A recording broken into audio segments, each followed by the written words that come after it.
বিশ্বকাপ মঞ্চে সবচেয়ে হতভাগা সবচেয়ে যে মন ভাঙার দল হয়েছে সাউথ আফ্রিকা আর নিউজিল্যান্ড, যারা একের পর এক বিশ্বকাপ মঞ্চে যেও হার দিতে পারেনি, বিশ্বকাপ নিতে পারেনি নিউজিল্যান্ডের মতন দল। সবচেয়ে হতভাগা দলটা যে কেন উইলিয়ামসন দীর্ঘ অনেক বছর 14-15 বছর দলকে যে পারফরমেন্স দিয়ে যেতেছে, কিন্তু একটা বিশ্বকাপে নিতে পারেনি। কয়েকদিন আগে আমাদের বিপিএলে কাপ নিয়েছিল যে কেন উইলিয়ামসনের রাজশাহীতে, কিন্তু সাউথ আফ্রিকা 174 রানের টার্গেট দিয়েও নিউজিল্যান্ডের কাছে হেরে গেছে। এই যে ফিন অ্যালেন 33 বলে 100 মানে রেকর্ড করে ফেলছে। 2000 কত সাল যে গেলে 130 বলে 100 করছে, এবারে 2026 এশিয়া যে ফিন অ্যালেন 33 বলে 100।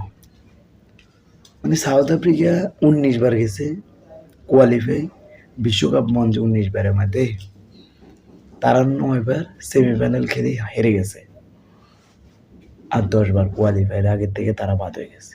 আর আমাদের বাংলাদেশ এখন পর্যন্ত একটা সেমিফাইনাল খেলতে পারেনি।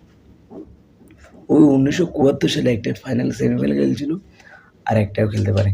এই যে কেন উইলিয়ামসনের দল এতদিন পারফরমেন্স দেওয়ার পরে একটা ম্যাচ জিততে পারেনি, আজকে সাউথ আফ্রিকা হারাইয়া আমি বলি কি শেষ মুহূর্তে কেন উইলিয়ামসনের হাতে বিশ্বকাপটা দেখছে। যদিও ভারত যায় ফাইনালে, যদিও যে দলে যায় ফাইনালে, কেন উইলিয়ামসন আমি শেষ পর্যন্ত বিশ্বকাপটা ট্রফি হাতে দেখতে চাই।